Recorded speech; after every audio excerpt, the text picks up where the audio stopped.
5 romans de science-fiction étranges, atypiques, hors du commun. Ils sont inquiétants, ils sont optimistes. C'est des Anglais, c'est des Américains, c'est des Français. Et donc, je vous les présente. Donc, on commence avec quelque chose d'un peu léger, mais de tout de même très intéressant. Clifford Simak avec Demain les chiens. Clifford Simak, en partant, c'est un auteur atypique parce que, contrairement à la majorité de la science-fiction, les romans qu'il écrit, ou les recueils de nouvelles, parce que c'est un peu entre les deux pour celui-là, ce sont toujours des histoires qui sont rurales. Clifford Simak s'inspire de la campagne et ça se reflète dans l'interaction des gens, la façon dont il écrit, le rythme de ses histoires et aussi ses sujets, évidemment. Et donc, dans Demain les chiens, on nous raconte l'histoire de l'avenir de l'humanité, ou plutôt l'avenir de la Terre qui finit par être habitée par les chiens une fois que les humains sont disparus, sont morts, suite à des événements qui ne sont pas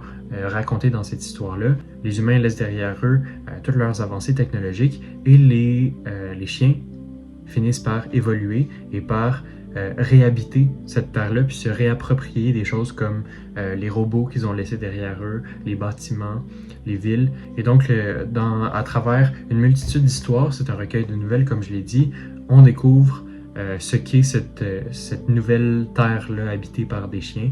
Et donc, on voit quel est l'héritage que l'humanité laisse derrière elle, puis comment les chiens parviennent à retourner ça d'une façon qui est positive la plupart du temps. Je dis qu'il est positif parce que Clifford Simak, c'est un humaniste, c'est quelqu'un qui aime beaucoup l'humain, la vie, la nature, puis c'est quelque chose qui se ressent dans ce texte-là. C'est un texte qui est vraiment positif, mais c'est aussi profondément étrange dû au fait qu'on ne suit pas des humains. Et donc, pour toutes ces raisons, c'est un texte qui s'éloigne beaucoup des standards de la science-fiction. Ensuite, dans un tout autre registre, Les Thanatonautes de Bernard Werber, l'histoire de chercheurs, donc avant tout c'est des scientifiques, qui trouvent un moyen d'accéder au paradis. Et donc, durant l'entièreté de l'histoire, on suit ces chercheurs-là qui sont en train d'explorer ce monde nouveau. Dans la prémisse, là, on dit réussissent à le cartographier, donc à partir de textes religieux qui décrivaient déjà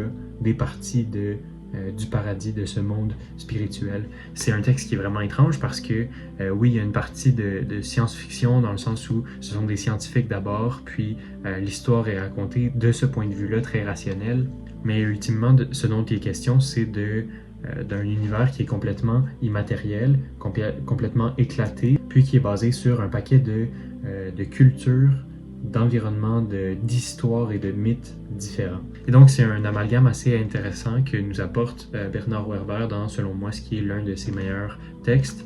Évidemment, c'est du Bernard Werber, donc il y a 300 chapitres dans ce roman-là qui est assez gros, mais qui est vraiment très dense. Et donc, il s'en passe pas mal des affaires là-dedans. L'homme qui vendit la lune de Robert Heinlein, c'est censé être atypique. Puis, lorsque ça a été écrit, je suppose que c'était pas atypique, donc c'était assez similaire à ce qu'on retrouve dans la science-fiction de l'époque de l'âge d'or. Puis, Robert Heinlein, de façon générale, c'était un auteur qui est assez très terre-à-terre, très scientifique dans son approche du roman. Puis c'est quelque chose qui ressort ici, mais qui se retourne un petit peu contre lui dans ce texte-là, parce que ça fait entre 80 et 60 ans que Robert Heinlein a écrit ça, puis ça l'a très mal vieilli. Il essaie de décrire à quoi va ressembler le futur, puis il y a toute une ligne du temps qui se veut être réfléchie, où il extrapole un petit peu comment est-ce que l'humain va vivre en l'an 2000, comment il va vivre en l'an 3000, etc., etc. Puis au final, il a rassemblé toutes ces histoires-là, donc ce sont des nouvelles, puis ils sont rassemblés dans ces 4 tomes qui font l'ensemble du cycle de l'histoire du futur. L'homme qui vendit la lune, c'est donc le premier tome de cette longue fresque science-fictionnelle. Puis c'est ça, la lecture moderne qu'on en fait, c'est une lecture qui est forcément plus amusante. Mais donc, je vous en donne un exemple. L'un des moyens de transport les plus importants aux alentours de l'an 2000, selon Robert Heinlein, ça va être les tapis roulants. Et donc, il y a des tapis roulants à plusieurs vitesses qui sont enlignés l'un à côté de l'autre, puis qui permettent de se déplacer à travers toute la ville. C'est censé être le moyen de transport du futur. À l'époque de Robert Heinlein, les tapis roulants, ça semblait être le futur. Pour nous, ça devient complètement banal, voire même ridicule. Puis, c'est l'intérêt de ce texte-là, Pas parce qu'il est ridicule, mais parce que la vision que Robert Heinlein a du futur, particulièrement pour les textes qui sont présentés dans celui-ci, parce que ces textes-là se passent aux alentours de l'an 2000, aux alentours d'aujourd'hui pour nous. Et donc on voit comment l'homme des années 40, 50, 60, l'Américain optimiste de cette époque-là, d'innovation scientifique très rapide, on voit comment ces gens-là percevaient notre futur qui est aujourd'hui notre présent. Et donc c'est pourquoi c'est un texte qui est atypique et intéressant à lire.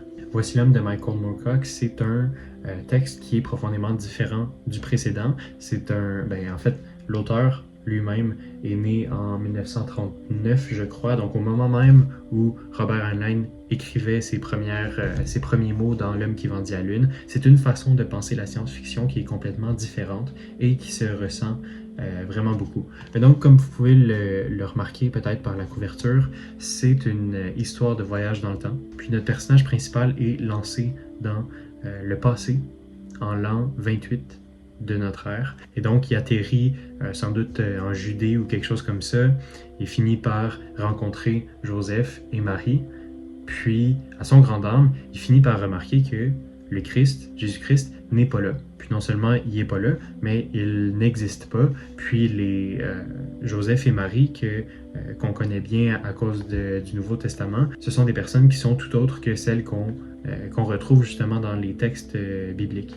Et donc avec Voici l'homme, on voit comment ce personnage-là parvient à créer le mythe de Jésus comme nous on le connaît, comme on le connaît à travers la Bible, puis comment il parvient à se faire passer pour le Christ au final. Et donc cette histoire-là est entremêlée à plein de retours en arrière où on voit comment le passé de notre personnage principal est parvenu à forger les conditions nécessaires pour qu'il devienne le Christ en fait. Et donc c'est un roman qui est très dissident, très subversif en réalité. Vous comprendrez pourquoi ça doit avoir assez choqué à l'époque de l'écriture. Puis encore aujourd'hui, il y a certains passages qui sont assez choquants, vous le comprendrez, mais c'est une lecture vraiment intéressante et atypique pour la science-fiction.